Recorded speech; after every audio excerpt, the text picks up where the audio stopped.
Last ভিডিঅ'টোত আমি এটা নতুন কনচেপ্ট শিকিছোঁ ফৰ্মেট স্পেচিফায়াৰ। এই ফৰ্মেট স্পেচিফায়াৰ ইউজ এতিয়া হ'ব, স্কেনএফতো ইউজ হ'ব, ইনপুটত আমাৰ ইউজ হ'ব। তো ফৰ্মেট স্পেচিফায়াৰ আমাৰ আউটপুটত ইউজ হ'ব প্লাছ ইনপুটত ইউজ হ'ব। তো ফৰ্মেট স্পেচিফায়াৰৰ বহুত ইম্পৰ্টেণ্ট কাম, আৰু ফৰ্মেট স্পেচিফায়াৰ কামটো কি? বাছ ডাটাক ৰিপ্ৰেজেণ্ট কৰা, তাৰ বাহিৰত একো কাম নাই। লাষ্ট ভিডিঅ'টোত আমি আউটপুট কেনেকুৱা কৰিব লাগে এই বস্তুটো চালোঁ। এই ভিডিঅ'টোত ইনপুট কেনেকুৱা কৰিব লাগিব এই বস্তুটো চাম। আউটপুট কৰিবৰ কাৰণে আমি প্ৰিণ্টএফ ইউজ কৰিম, আৰু ইনপুট কৰিবৰ কাৰণে আমি ইউজ কৰিম scanf. Easy. So' let's start with স্কেনএফ।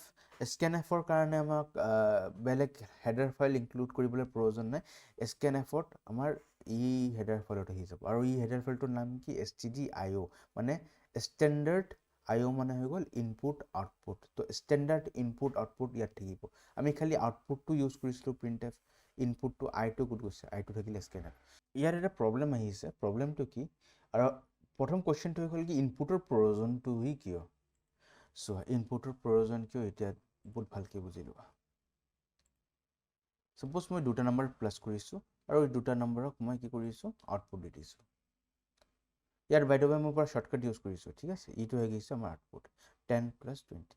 Next time যদি মোক বেলেগ যদি ভেলু যদি চাব লাগে, মানে এতিয়া মই 30 + 50 মোক প্লাছ কৰিব লাগে, এতিয়া কি কৰিম? 30 + 50 যদি মোক প্লাছ কৰিব লাগে, মোক কোডিংটো হাত দিব লাগিছে, আৰু কোডিংটোত চেঞ্জ কৰিব লাগিছে।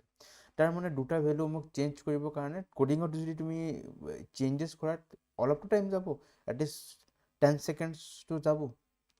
চ' এই 10 ছেকেণ্ডছটো ছেভ কৰিবৰ কাৰণে কি কৰিম? 10 ছেকেণ্ডছটো বাৰে বাৰে কৰি থকাটো কি কৰিম? অথবা তুমি এনেকুৱা চিন্তা কৰা ন, ইয়াত আছিল 10, ইয়াত আছে 20। তুমি নিজৰ দেউতাক এই প্ৰগ্ৰামটো দেখালা, কি দেউতা এটা নতুন প্ৰগ্ৰাম বনালোঁ নিজৰ, এই চাওক প্ৰগ্ৰামটো। দেউতা চালে 10 + 20 = 30, ঠিক আছে? দেউতাই যদি তোমাক যদি কৈ দিয়ে মই কিন্তু 30 + 20 প্লাছ কৰিব লাগে, অথবা 30 + 50 প্লাছ কৰিব লাগে, কি কৰিম? তো দেউতাই তুমি কি কৰিবা? আচ্ছা, ইয়াত এক কাম কৰোঁ, প্ৰগ্ৰামত তুমি যাবা, ইয়াত তুমি 30 লিখিবা, ইয়াত তুমি 50 লিখিবা, ঠিক আছে? এণ্ড F9 কৰিছা, আৰু 80 আহি গৈছে। যদি তুমি ল'ৰা থাকা, তেতিয়াহ'লে দেউতাক তোমাক কি কৰিব? দেউতাক তোমাক জোকাব। এতিয়া এক কাম কৰোঁ, এতিয়া 30 + 50, এতিয়া এক কাম কৰোঁ 70 + 30 কৰি দেখাচোন। তাৰপিছত 70 + 30 আকৌ ছেইম প্ৰচিডিউৰ কৰিবা, আকৌ ক'ব কি 70 + 80 কৰি দেখা।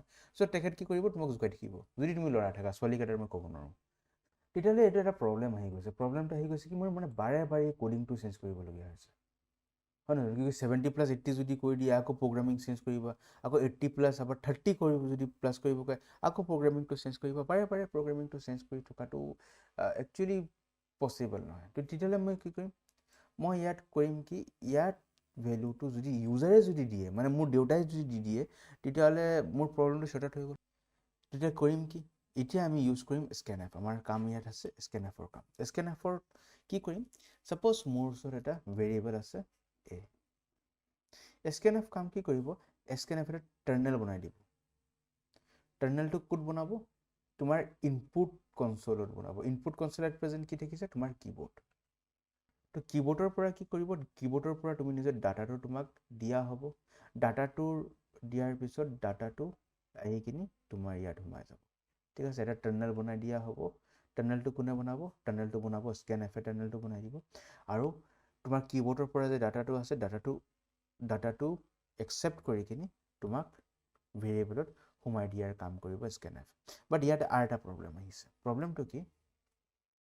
তোমাৰ কীবৰ্ডৰ পৰা যে ডাটা টাইপটো আহিবতো, এই ডাটা টাইপটো আৰু তোমাৰ এই ভেৰিয়েবলৰ ডাটা টাইপটো ছেইম নহয়। এট প্ৰেজেণ্ট আমাৰ যে এক্সাম্পলত আছে, আমাৰ এক্সাম্পলত আমাৰ ভেৰিয়েবল মানে এৰ ডাটা টাইপ থাকিছে ইণ্ট।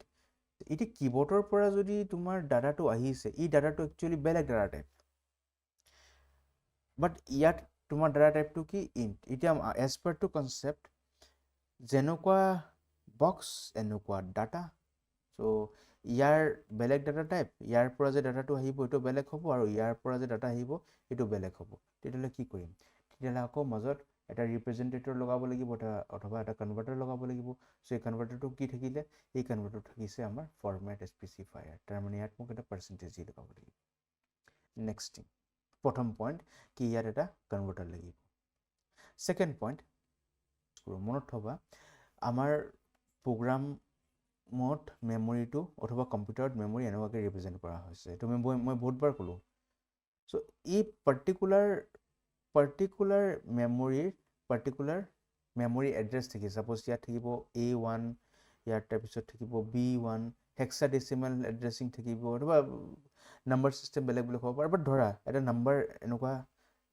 নাম্বাৰ থাকিব অথবা নাম থাকিব তেতিয়াহ'লে কি কৰিম আমাৰ ডাটাটো একচুৱেলি এত আমি পঠাব নোৱাৰি কিয়কি এ ইজ এ আইডেণ্টিফায়াৰ মানে জাষ্ট এইটো হৈ গ'ল মোৰ নিজৰ নাম দিছোঁ এই তাৰ বাৰত বেলেগ কিবা কৰিব নোৱাৰে সো সেইকাৰণে ইয়াত আমি কি কৰিম ইয়াত আমাৰ একচুৱেলি মেমৰি এড্ৰেছটো ইউজ কৰিব লাগিব এতিয়া মইতো মেমৰি এড্ৰেছ নাজানো তো মেমৰি এড্ৰেছটো জানিবৰ কাৰণে আমি কি কৰিম ইয়াত আমাৰ এটা অপাৰেটৰ থাকিছে এণ্ড অপাৰেটৰে কি কৰে ই আইডেণ্টিফায়াৰ জাষ্ট এড্ৰেছটো ওলাই লৈ আনিব হ'ব সো দুটা বস্তু থাকিব কি স্কেনএফ আমাক ইউজ কৰিব লাগিব স্কেনএফে কি কৰিব আমাৰ ইনপুট কনসোল মানে কিবোৰ্ডৰ পৰা আমাৰ ভেৰিয়েবল আপ টু ভেৰিয়েবল এটা টাৰ্নেল বনাই দিব টাৰ্নেল বনাই দিয়া মানে কি টাৰ্নেল মানে এটা কি বুলি কওঁ ইয়াৰ পৰা ডাটা পাছ কৰিব পাৰিব এটা হলো সিলিন্ডাৰ টাইপ বস্তু বনাই দিয়া আছে তো ইয়াৰ পৰা ডাটা ইজিলি পাছ কৰিব সো মই কি কৰিম কিবোৰ্ডৰ পৰা ডাটা দিম আৰু ডাটাটো চিধা সোমাই আহিব মোৰ মেমৰি মোৰ ভেৰিয়েবলত বাট প্ৰব্লেমটো ইয়াত এটা প্ৰব্লেম কি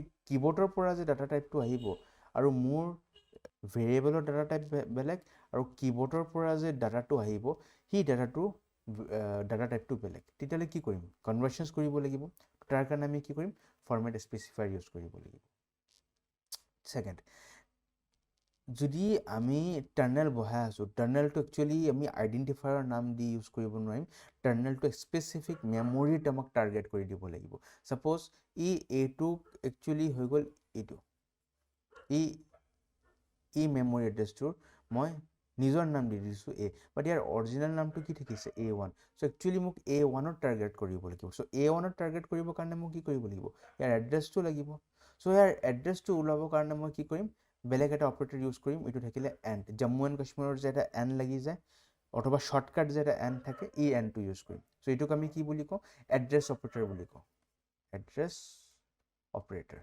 সো ষ্টাৰ্ট কৰোঁ সাপোজ মই প্ৰথমতে টাৰ্নেল বনাব লাগিব টাৰ্নেল বনাবৰ কাৰণে মই কি লিখিম স্কেন তাৰপিছত স্কেনএফ দিয়াৰ পিছত কি কৰিম টাৰ্নেলৰ ভিতৰত কেনেকুৱা ধৰণৰ কনভাৰ্সন হ'ব প্ৰথমটো মোৰ ক'ত সোমাব লাগে মই ইন্টিজাৰ টাইপৰ ডাটা সোমাব লাগে সো তাৰ কাৰণে মই কি কৰিম পাৰ্চেন্টেজ ডি কিউকি মোক ইন্টিজাৰ টাইপৰ ডাটা সোমাব লাগে তাৰপিছত পেৰেণ্থেচিছৰ ভিতৰত ফৰমেট স্পেচিফায়াৰ থাকি আছে তাৰপিছত এই পেৰেণ্থেচিছৰ ভিতৰত ডাবল কোটেশনৰ ভিতৰত ফৰমেট স্পেচিফায়াৰ থাকি আছে তাৰপিছত মই কি কৰিছোঁ কমা দিছোঁ এণ্ড তাৰপিছত সাপোজ টাৰ্নেলৰ ডাটাটো ক'ত কনভাৰ্ট হ'ব ইন্টিজাৰ টাইপৰ ডাটাত কনভাৰ্ট হ'ব চোৱা ইয়াত ইণ্টত থাকিলে ফৰমেট স্পেচিফায়াৰ লিখি ল'বা এইবোৰ বস্তু ঠিক আছে ভিডিঅ'টো পষ্ট কৰি কিনি এই ফৰমেট স্পেচিফায়াৰ কি বস্তু চব বস্তুটো লিখি ল'বা ফৰমেট স্পেচিফায়াৰটো ক'ত কনভাৰ্ট কৰি দিছে ইন্টিজাৰত কনভাৰ্ট কৰি দিছে এতিয়া ডাটাটো ক'ত টাৰ্গেট হ'ব ডাটাটো যাব ক'ত এইত যাব ডাইৰেক্ট নামটো লিখিব নোৱাৰিম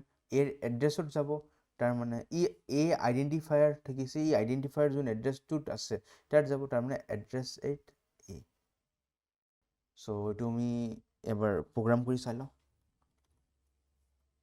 বহুত বেছি টাফ নহয় ইজি সাপোজ মই ইয়াত মই স্কেনআপ দিবলৈ বিচাৰিছোঁ মানে ইউজাৰৰ পৰা ইনপুট ল'বলৈ বিচাৰিছোঁ সো স্কেন এফ হ'ব এণ্ড ডাবল কোটেশন দিওঁ পাৰ্চেন্টেজ ডি তাৰপিছত দি দিয়া কমাটো কিন্তু ভুলতো ইয়াত নবহাবা যদি ইয়াত বহাই দিয়া না পুৰাপুৰি প্ৰথমটো লজিকেল এৰাৰ ঠিক আছে কমাটো ইয়াত বহিব কিয় কাক সেপাৰেট কৰি আছা সো আমাক কি কৰিব লাগিব সেপাৰেট কৰিব লাগিব ফৰমেট স্পেচিফায়াৰ আৰু কোড যাব সো এইটো থাকিলে কনভাৰ্ট কোড হ'ব ইন্টিজাৰত কনভাৰ্ট হ'ব আৰু এতিয়া যাব কোড এড্ৰেছ এট এইটো মই জম্মু এণ্ড কাশ্মীৰৰ যে এনটো লাগিছে এনটো দিছোঁ চেম টু চেম এতিয়া ভেলুটো যে আহিব কোড টাৰ্গেট হৈ যাব টাৰ্গেট হৈ যাব second scan F percentage D comma address at B ঠিক আছে ইমানটো কৰিলোঁ এতিয়া ইয়াৰ পৰা যে ডাটাটো আহিব 8 যাব আৰু ইয়াৰ পৰা টানেলৰ যে ডাটাটো যে আহিছে বিট যাব ঠিক আছে ইয়াত আগত এড্ৰেছত যাব এইটো মোৰ দিয়া নাম যে মই এড্ৰেছটো দিব লাগিব সো এড্ৰেছটো ওলাবৰ কাৰণে আমি ইয়াত কি কৰিম ইয়াত n% বুলি কওঁ এইটো অথবা ইয়াত n জম্মু এণ্ড কাশ্মীৰৰ যে nটো থাকিছে nটো ইয়াৰ আগত লগাই ল'বা খালি এটা n লগাবা দুটা যদি n লগাই দিয়া সেইটো লজিকেল অপাৰেটৰ হৈ যাব সো একদম চিন্তা কি কৰি আছে একদম কনসিয়াস থাকিবা ধ্যানটো যে নিয়াতি থাকে বেলেগ কোনোবা নাথাকে হ'ব এতিয়া আমি কৰোঁ প্ৰগ্ৰামটো ৰান কৰোঁ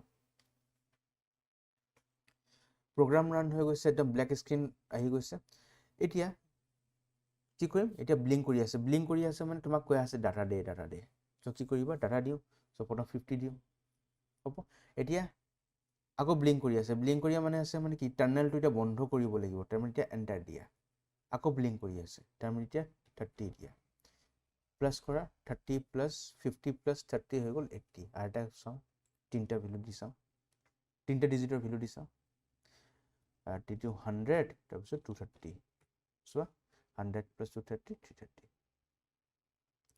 হ'ব বাট এতিয়া অলপ এটা প্ৰবলেম থাকিছে প্ৰবলেমটো কি থাকিছে চোৱা বহুত ভালকে সাপোজ ই প্ৰগ্ৰামটো লৈ কিনে তুমি নিজৰ দেউতাৰ ওচৰত গৈছা দেউতা এটা প্ৰগ্ৰাম বনাইছো দেউতাৰে চাই কিনে দেউতা তোমাক চাই থাকিব আৰু চাইয়ে থাকিব দেউতা ক'ব কি কৰিম মই একো বুজি পোৱা নাই কি প্ৰগ্ৰাম বনালি কিয় তুমি নিজৰ দেউতাৰ লগত কনভাৰসেশনছ কৰিব পৰা নাই তোমাৰ প্ৰগ্ৰামটো তোমাৰ দেউতাৰ লগত কনভাৰসেশনছ কৰিব পৰা নাই সো তোমাৰ দেউতাৰ লগত কনভাৰসেশন কৰাব লাগিব তো তাৰ কাৰণে আমি কি কৰিম তাৰ কাৰণে আমি এটা স্মল স্লাইড মেছেজ দিব লাগিব ইউজাৰক কি এতিয়া আপোনাক কৰিব কি লাগে সো মেছেজটো কেনেকুৱাকৈ দিম বাস আউটপুট এটা দি দিয়া ইয়াত প্ৰিণ্টএফ লিখি দিয়া এটা